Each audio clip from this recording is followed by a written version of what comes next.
sarap niyan. Nilalaho ka ng ampalaya.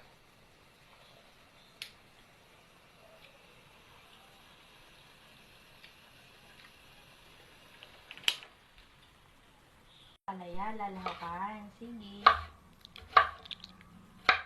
Guys, ang palaya daw masarap. Lahok sa dinuguan. Okay guys, ito po. Kanin niya. Masarap yan. Ang palaya with dinuguan.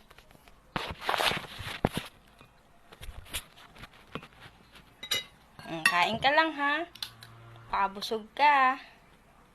Masarap yan. Ang palaya with dinuguan. Kain ka lang.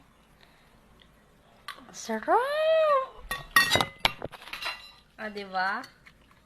Ang palaya with dinuguan. Gago!